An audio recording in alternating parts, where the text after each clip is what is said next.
In the shade of a Bodhi tree, the Buddha sat, speaking words that touched hearts like soft waves on sand.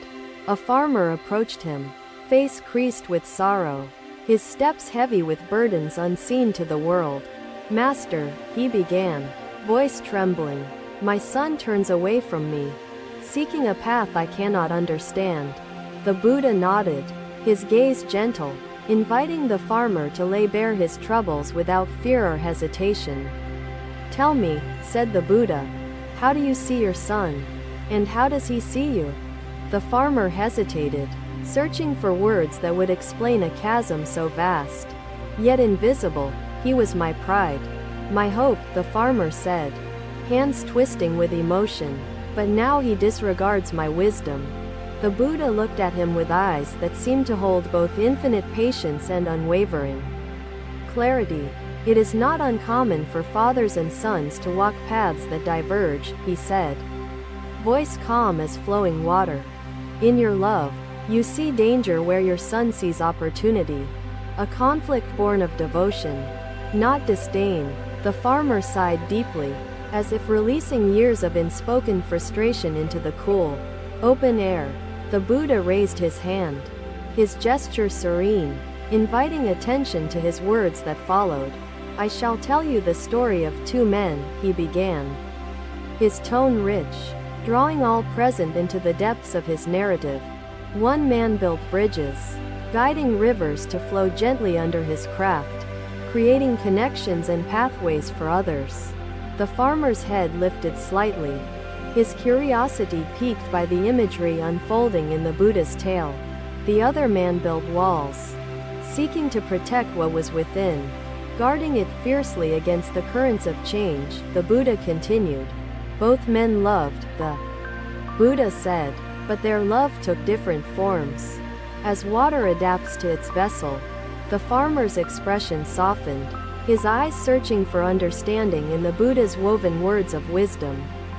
"One day, a river swelled, threatening both the bridge and the wall, each man battling against the relentless flow," the Buddha explained.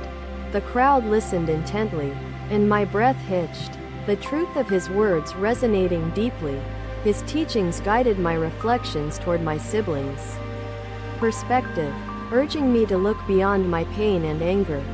The man with the bridge stepped forward, the Buddha continued, his voice a calm tide, and said, "Let us meet together." They built a passage, and the river's fury calmed as it was given away. The Buddha paused, letting silence fill the space, as if the air itself carried the weight of his lesson. "What does this story teach us about love and conflict?" he asked, his question an open invitation for the farmer's reflection. The farmer looked down at the ground, his brow furrowed as he grappled with the parable's deeper meaning. "I see now," the farmer said, slowly, his voice carrying a tone of dawning realization. "Walls create isolation, bridges build understanding." The Buddha smiled, his expression warm like the first rays of sunlight breaking through a cold, misty morning. "Love can be a bridge or a wall," the Buddha said. "And wisdom is knowing when to build and when to dismantle." The farmer nodded, feeling the seeds of compassion take root in his heart, giving him hope to mend his bond with his son. "But master," the farmer said hesitantly, "how do I begin? My son may not wish to meet me halfway upon this bridge." The Buddha's gaze softened further, his empathy extending like the branches of the tree under which they sat. "Begin by listening," the Buddha said, not just to his words, but to the silence where his heart speaks. The farmer's eyes widened, his expression marked by the clarity that only deep, undeniable truth can bring. "He speaks of dreams I cannot see, paths I do not know," the farmer confessed, his vulnerability laid bare. The Buddha nodded, affirming the courage it took for the farmer to speak openly of his struggle and uncertainty. "Then walk beside him, if only for a while," the Buddha said, "and see the world as he sees it."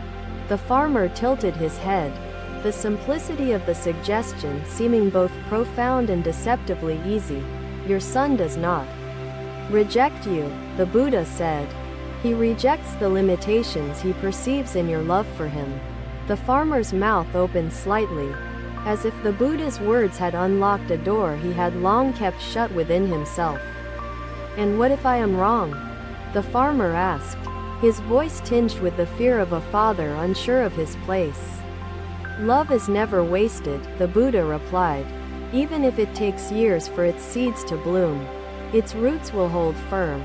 A disciple, seated near the Buddha, spoke up, Master, does this not require patience beyond what many possess? The Buddha turned to the disciple, his gaze unwavering, yet carrying no judgment or reproach. Patience is not waiting, the Buddha said. It is the act of walking through the storm with faith in the sun's return. The disciple bowed his head, his question answered with the grace and wisdom that the Buddha always brought to his teachings. The farmer exhaled deeply, as if the weight he carried had begun to lift, if only slightly. Thank you, Master, he said, bowing low. I will seek to understand my son, as you have taught me today. The Buddha inclined his head gently, his silence speaking more than words could ever convey about the depth of his compassion. Go with peace, the Buddha said, his blessing carrying the quiet power of a seed set to grow in fertile ground. As the farmer walked away, the Buddha's voice rose again, this time addressing the gathered crowd. Let this lesson reach beyond the father and son, he said. For all bonds carry the potential for renewal. The disciples murmured among themselves, their faces reflecting the varying degrees of understanding and enlightenment they had received. And remember, the Buddha concluded, it is not the bridge or the wall that defines us, but the love with which we build. Another day, under the same Bodhi tree, the Buddha sat with his disciples, his presence radiating calm and wisdom. A young mother approached, her steps hesitant but driven by the weight of her worries. Her infant lay peacefully in her arms, but her mind seemed clouded by an unseen storm. Master, she began, bowing deeply, my eldest son grows distant. Through the Buddha's teachings, the estranged threads of our bond had been rewoven, forming a fabric imbued with new strength. In every moment, his wisdom remained a guiding light, urging us toward kindness, humility, and wisdom in our connections. Come, the Buddha said, gesturing for her to sit. Share with me the story of your home and your bond. The mother sighed, her voice heavy with regret as she began to speak of her family's fractured connections. When my second child was born, she said, my eldest withdrew, his laughter replaced by cold silence. The Buddha listened intently, his demeanor unchanging, allowing her words to flow without interruption or judgment. My son says I do not see him anymore, she continued, her voice trembling, but I love him just the same. The Buddha inclined his head slightly, as if acknowledging both her pain and her love, woven tightly together. Tell me, the Buddha said gently, when did you last sit with your son and see the world through his eyes? The mother hesitated, her brows furrowing as the question made her confront truths she had avoided. Time slips away, she admitted, her gaze falling to the infant in her arms. And I fear I have not truly tried. The Buddha's voice, calm as an unbroken horizon, rose again to guide her through her reflections. Let me tell you the story of Surya, an orphan who found love and also felt its shadow, he began. The disciples leaned closer, their interest piqued by the promise of another tale steeped in wisdom. Surya was raised by his elder sister, the Buddha began. A bond forged in shared loss and unconditional love. The young mother listened intently, her lips slightly parted, absorbing the Buddha's every word with an open heart. But when his sister bore children of her own, the Buddha continued. Surya felt displaced, as though her love had diminished. The mother's eyes glistened with tears, for the story mirrored her fear and her eldest son's sorrow. One day, Surya found himself alone, clutching memories of their closeness. Questioning the love he once thought unshakable, the Buddha said. Then came a wandering monk, the Buddha continued, who carried a single lotus flower, a gift with a profound message. The young mother leaned forward slightly, her curiosity drawing her deeper into the unfolding story. Turning to Kumar, the Buddha spoke of the flaming bowl, a parable meant to mirror the destructive force of anger. Carrying fire consumes the carrier, leaving only ashes and regret behind, Buddha said, the words peeling away Kumar's defenses. But he placed the flower on his sister's doorstep. Unsure if love still resided in their shared past, the young mother's lips quivered, her emotions stirred by the simplicity and depth of the act the Buddha described. The next morning, the Buddha continued. Surya found his childhood toys carefully restored, waiting for him as a silent message. The sister's love had never faltered, the Buddha said. But her actions had failed to show him the depth of her care. The disciples murmured softly among themselves, touched by the tale's resonance with universal truths about love and misunderstanding. Actions, more than words, carry the weight of love, the Buddha said, turning his gaze gently toward the young mother. Show your son that your love is unbroken, that his place in your heart is as secure as the sunrise. The mother blinked rapidly, wiping away tears that had begun to trail down her cheeks as she absorbed the Buddha's wisdom. But Master, she asked, her voice quivering, how do I begin to rebuild what has grown so distant? The Buddha's expression grew even softer, his voice a balm to the raw edges of her wounded spirit. Begin by creating a space that honors him, the Buddha said. One where he feels seen, heard, and cherished. The young mother nodded slowly, her thoughts turning toward the moments she had missed, opportunities now ripe for reclaiming. Will he forgive me? She asked, her words heavy with the fear of rejection from the son she so deeply loved. Children forgive, the Buddha said, for their hearts are like clay, malleable and open, shaped by the warmth of love's touch. The disciples nodded in agreement, their faces reflecting the simple yet profound truth of the Buddha's words. And what if my efforts falter? The mother asked, her vulnerability laid bare before the serene presence of the Buddha. Do not seek perfection, the Buddha said, for love's essence lies in its persistence, not in its flawlessness. The mother bowed her head, her spirit bolstered by the clarity and hope the Buddha had bestowed upon her. I will try, she said, her voice steadier now. I will strive to show him that my love has never wavered. The Buddha nodded, his silence speaking volumes about his faith in her ability to mend what had frayed. Go with peace, he said softly, his blessing like a soft breeze carrying her renewed resolve forward. As the young mother walked away, her infant nestled securely in her arms, the Buddha addressed his disciples once more. Let this lesson be a reminder, he said, that love, though sometimes obscured, always has the power to heal. The disciples bowed their heads, each carrying the Buddha's wisdom into the chambers of their own hearts. Let your actions speak. The Buddha concluded, for love that is shown transforms, while love that is hidden often fades. The stillness under the Bodhi tree was profound, a quiet acknowledgement of the truths that had been revealed that day. Another day, under the expansive branches of the Bodhi tree, the Buddha welcomed all who sought his guidance and wisdom. A father and son approached, their steps uncertain, the tension between them as palpable as a taut string. The father spoke first, his voice firm yet tinged with desperation. Master, I have given everything to my son, yet he rejects my path and dishonors my efforts. The son, though hesitant, raised his voice. Master, my father does not see me. He demands that I follow his dreams, not my own. The Buddha observed them quietly, his gaze steady, inviting them both to speak without fear of judgment or interruption. Come, the Buddha said. Sit here, And let me tell you a story of a father and daughter from long ago. The father and son exchanged uncertain glances but complied, seating themselves before the serene figure of the enlightened one.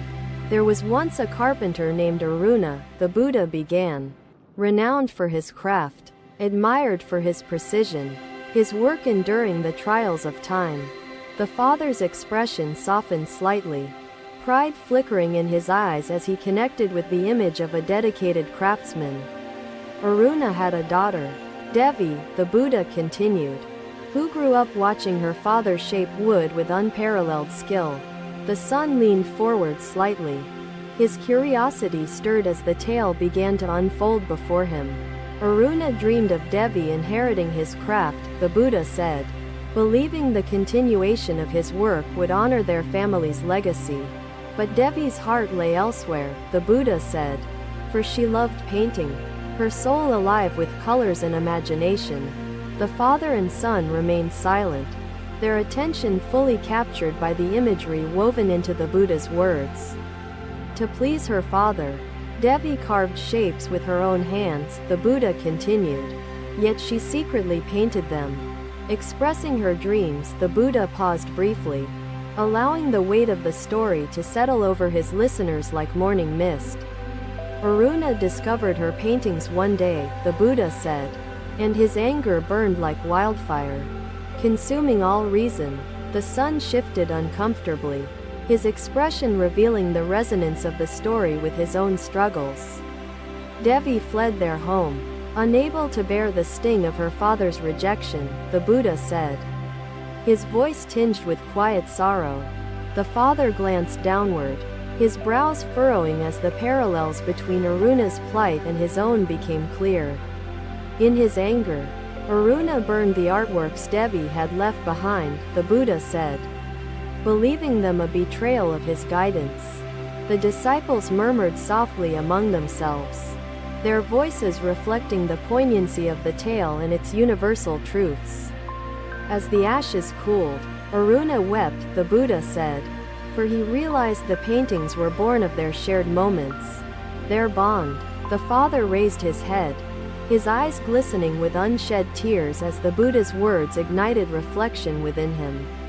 Aruna journeyed to find Devi, the Buddha continued, carrying with him the finest brushes he could craft, asking for forgiveness. The son's lips parted slightly, his expression marked by a flicker of understanding and a glimmer of hope. When Devi saw her father's gift, the Buddha said, she wept, for it spoke of acceptance, a love that embraced her truth. The Buddha's voice fell silent for a moment, the weight of the story settling into the hearts of all who listened. Now, the Buddha said, his gaze moving between the father and son, tell me, what does this story teach us? The father spoke first, his voice trembling, I see now that love must allow space for growth, even when it leads to paths unknown. The son followed, his tone softer than before, I understand that my father's guidance is not rejection, but his way of showing his care for me. The Buddha smiled gently, his expression filled with the quiet joy of seeing hearts begin to heal. Acceptance is the rebirth of love, the Buddha said, and understanding is the bridge that connects hearts divided by misunderstanding. The father and son turned to each other, their eyes meeting for the first time with a shared openness. Master, the father said, bowing deeply, your story has shown me the importance of seeing my son for who he truly is. And I, the son said, bowing as well, will honor the love that guides my father. Even as I walk my own path, the Buddha raised his hand, his gesture gentle, yet imbued with the strength of infinite compassion. Let this lesson guide you, the Buddha said, for love is not diminished by difference, but strengthened by acceptance. The father and son embraced, the tension that had bound them loosening, replaced by a bond renewed by understanding. The disciples watched silently, their faces reflecting the quiet awe of witnessing transformation born of wisdom. As the father and son walked away, the Buddha turned to his gathered disciples. his voice carrying the resonance of timeless truth. Remember, the Buddha said, "Love asks not for conformity, but for unity in diversity, acceptance in the face of difference." The disciples bowed their heads, each carrying the Buddha's teachings into their own lives, their own relationships. Under the shade of the Bodhi tree, the air seemed lighter, as though the world itself had taken a breath of peace. Thank you for watching. Buddha's teachings are always with you. Subscribe to our channel and we will see you in the next video.